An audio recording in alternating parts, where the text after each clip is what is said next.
And so this was from Esports Insider on August 20th.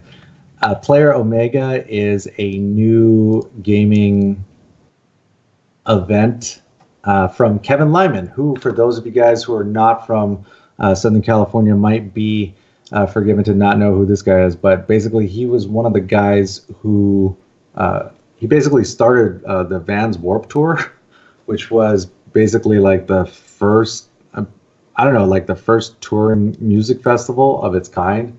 This was like sort of like late mid 90s to like up until recently. So that would be where you would go see all your favorite punk rock or emo or hardcore bands or whatever. So now, and so Warped Tour has been, I think last year or the year before was like the last one. So this looks like this is his new venture into, of course, into gaming.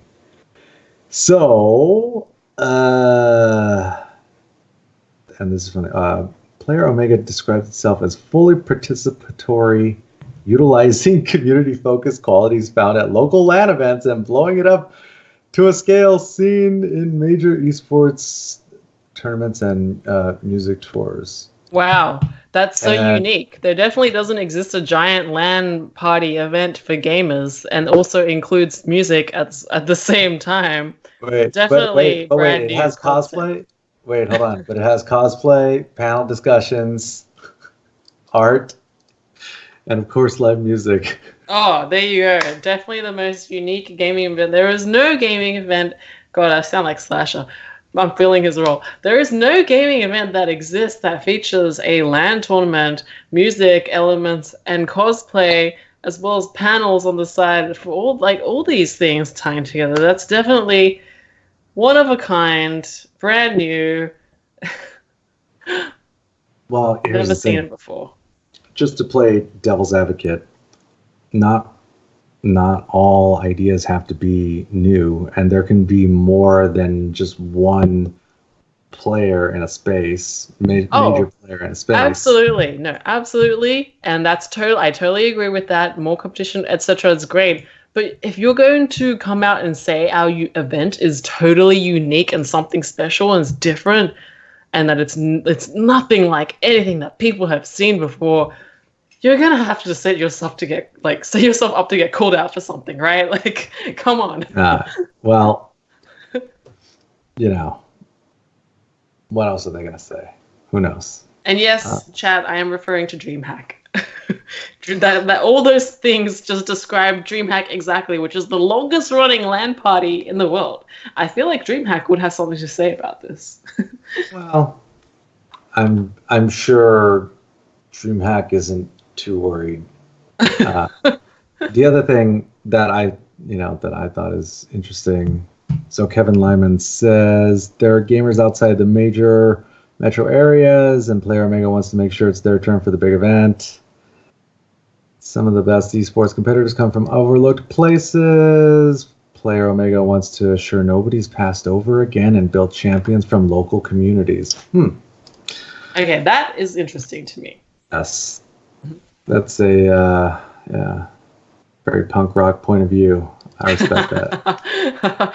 He's bringing his experience over from the war. Totally. I mean, yeah, ethos are important. Company plans to expand to host events in 10 different cities in 2020 and 2021.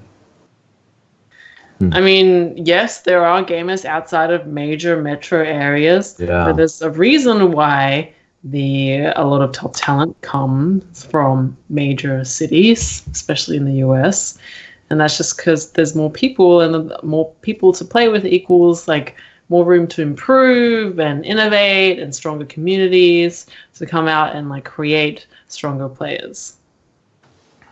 Yeah, but if you draw more attention to the scene by holding big events there, then that would only help to expand that local community, the local scene.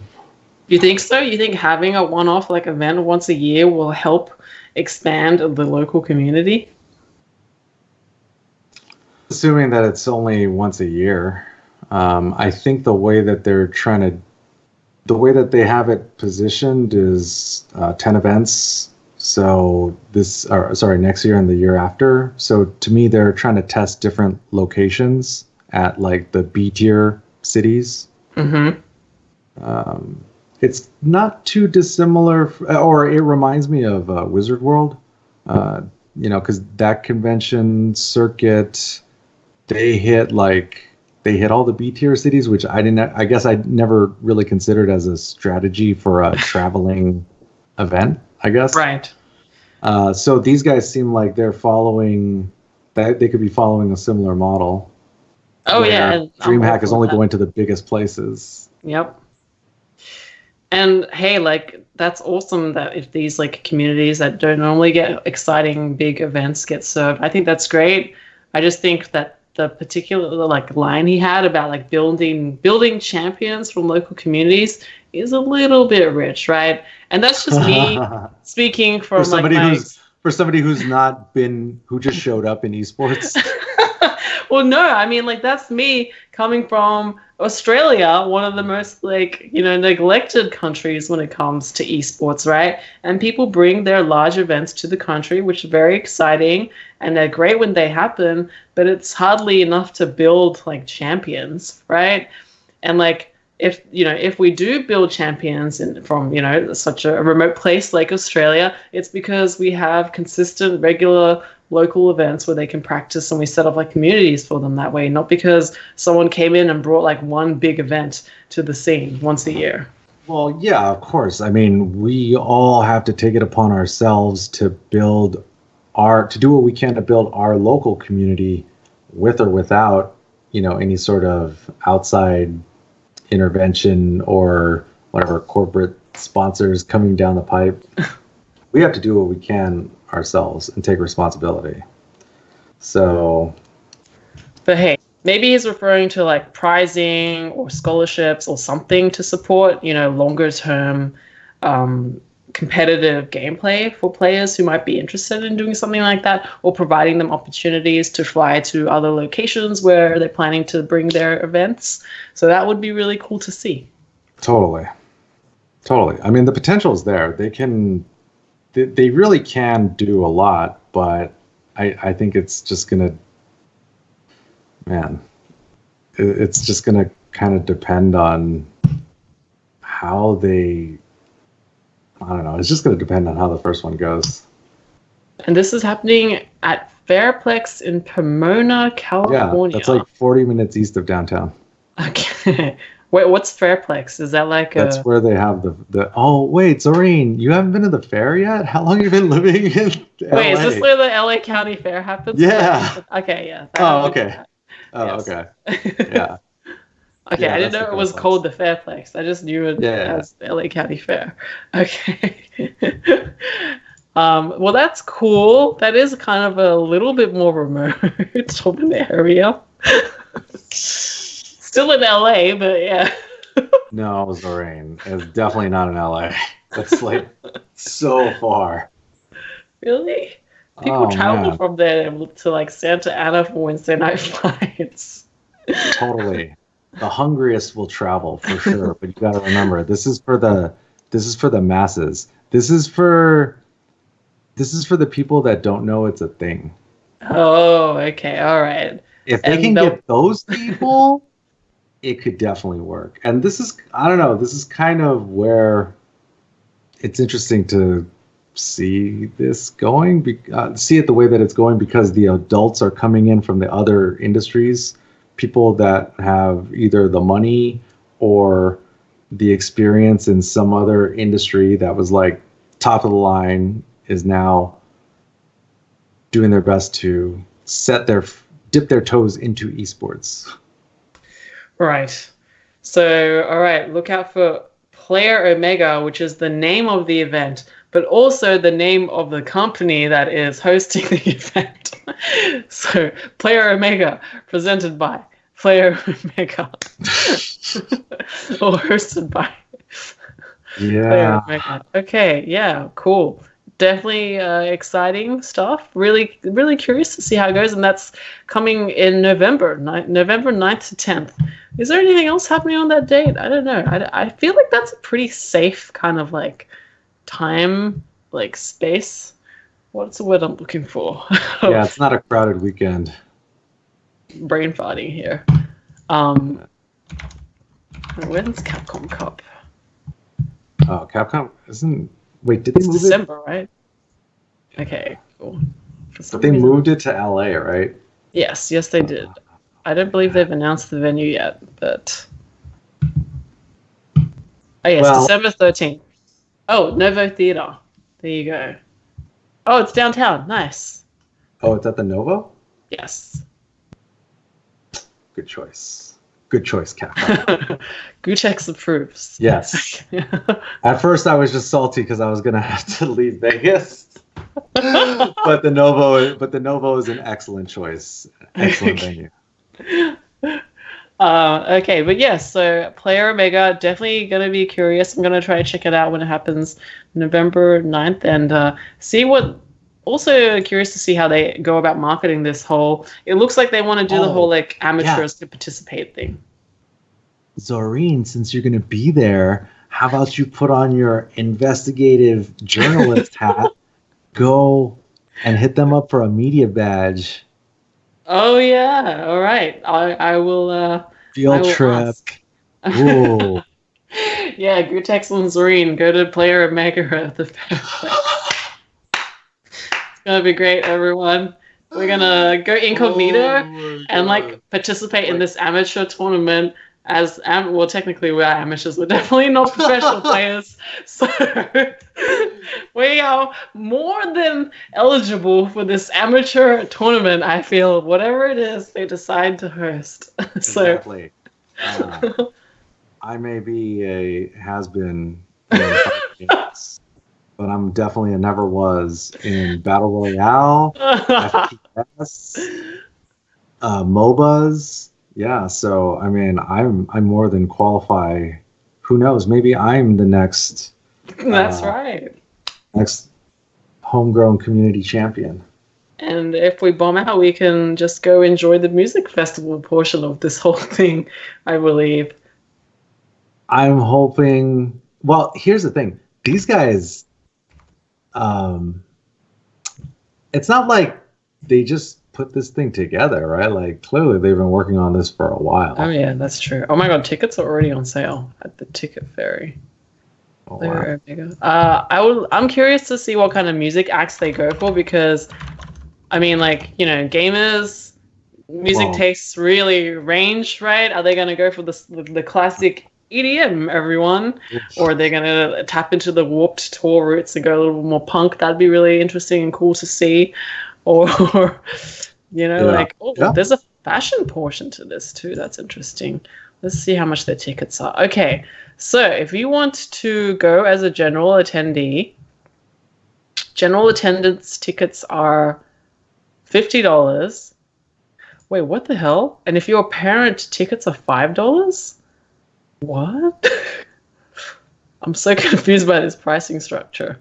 Okay. Oh, wait. So if you're a parent accompanying a child under 15, a ticket for you is $5. That's really nice. And that actually gets you access to like playing the game and all the Omega zones, whatever that means. But a general admission ticket is usually it's $50. And if you want to compete, a ticket is $90, the competitors, which is a little bit steep for, I think, I mean, looking at this from a fighting games point of view, like if you're an FGC member, you're not used to paying that much to compete in a tournament, even if that does include little extras like panels, entertainment, open play. I'm trying to look at this list. What else that includes? Access to Omega zones. Okay. Wait. Are you... It also says, just Genesis, compete in some of your favorite fighting games. Oh my god. Why'd they have to name it Genesis? Of all things. Sounds like a Smash thing. Someone's saying just go in with some random kid. Ooh, wait, hey, look at... Wait, okay. EGF, Electronic Gaming Federation, high school tournaments, Pitch Omega. pitch your startup for a shot at receiving seed funding up to $100,000. That seems like an opportunity. A big opportunity. We should go. Let's not tell anyone else about it. Quick, delete the so no one else Lewis, can cut the stream. Cut the stream. Cut the feed. So we can go pitch our ideas for 100. I mean, 100K is kind of low, but maybe you can build something cool with that. Hold on, I'm getting my elevator pitch ready. 1 second. Seed funding for the official Esports Show. Yes. You're 12. Villano says, I'm 12. Zorine, take me. Done. All right. $5 for me and you're free. Oh, sorry. You have to be under 5. 12 is 12 is considered an adult. Oh, wait. Hang on. Oh, okay. Okay. So if you're under 5, it's free. Oh, okay. If you're over 5, you have to buy a GA ticket, and the parent accompanying you can pay $5. All right, it's kind of complicated. Anyway, they haven't stated which fighting games. I like how for the other games they said what they were: Fortnite, Minecraft, Overwatch, CS:GO, fighting games, general fighting games. Some of your favorite fighting games. Probably still dealing with licensing issues. I don't think they have it that far ahead. Well, they've got sponsors signed up already, so yeah, look at the thing. Super League, right. Subnation Alt DC. Yeah. Super League changed their whatever they were going to do at Metarama to Player Omega right after. Jeez. National Championship Series, Nerd Street Gamers, CSL, World Gaming, EGF, G7, Subnation, Alt, and DC. Huh. Alright. Panels. Get insights from your favorite pro gamers in panel discussions. Ooh, I wonder which pro gamers are going to be there. I'm being serious. Do you think Ninja will be there? The pro gamer Ninja, the one and only pro gamer, definitely. I mean, hang on, November. Let's see if it clashes with the schedule. Oh my god. Well, I mean, I'm down. Look at if we're okay. Unless there's a really good reason not to go, I think we should totally go. But if I don't actually, that's crazy. They actually tapped into the local community. They're doing something right. I like it. For some reason, the splash art is of Mortal Kombat. That's funny. That's a really funny looking smash. If I was a player, I would see those events. Oh my god. Hey, maybe that's who's handing out the 100,000 money, like to fund your startup idea. He literally pulls out like the 100K from like his pocket and is like, "I like your idea. Go." You know? I'm looking at the pitch page now. If you've ever wanted to be on Shark Tank, a select 20 entrepreneurs can pitch their startup ideas to a panel of venture capitalists and private investors. The winner at every stop of the tour has an opportunity to receive seed funding up to $100,000. BAM Ventures. Check back soon for signups. BAM Ventures. An early-stage consumer-focused fund based in California. Los Angeles. We invest in people. Early-stage fund. We back visionary founders that redefine categories and build the iconic brands of